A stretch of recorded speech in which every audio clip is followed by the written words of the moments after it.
The surface of your conscious experience is a moving goalpost. Thoughts shift, feelings shift, reactions shift. And if you never look beneath that surface, you end up mistaking your conditioning for your identity. Everyone talks about programming these days, but they only mean politics or media, the shallow things, distractions. But those are just the first pieces to peel away.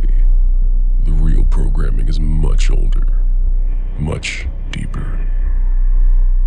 It lives in the things you accept without question, and nothing shapes you more than the language you think with.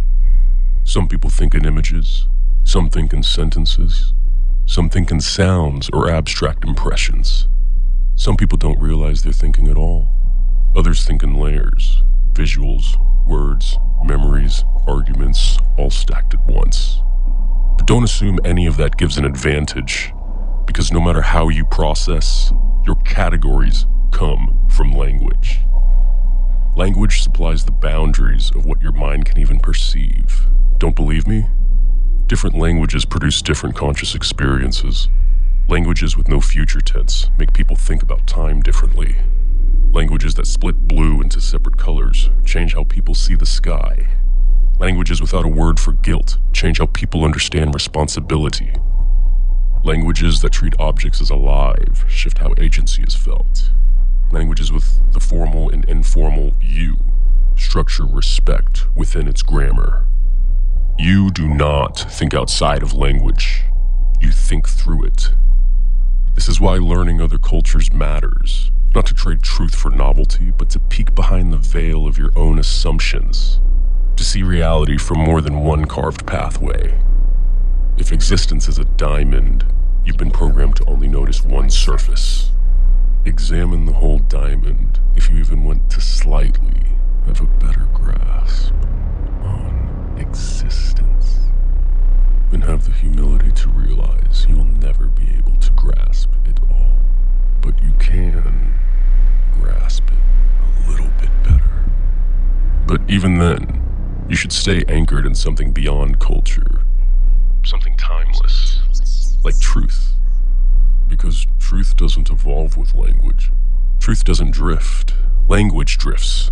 Truth does not. Truth preserves itself, even through the worst linguistic confusion. And English, just like every language, has drifted very far. It's layered, borrowed, broken, rebuilt, and constantly shifting. But the most dangerous shift today isn't grammar or slang. It's the intentional rise of soft language. The institutional greed that has taken advantage of people who don't know any better.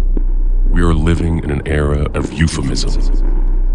Wrong becomes a mistake. A lie becomes a miscommunication. Cowardice becomes understandably intimidated. Evil becomes a different and valid path. Truth becomes negativity or violence. A trivial, parallel, relative interpretation. Rebellion becomes expression. Soft words are used to soften reality.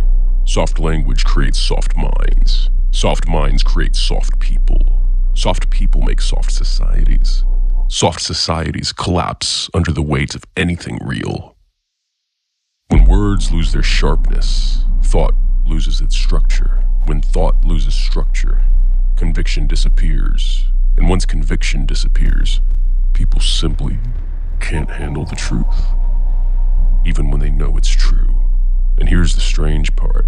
Society calls this kind of softness acceptance, a reality defined by people, not defined by itself. But accepting people while denying truth isn't acceptance at all. It's lying to them and watching them lie to themselves, then calling it compassionate.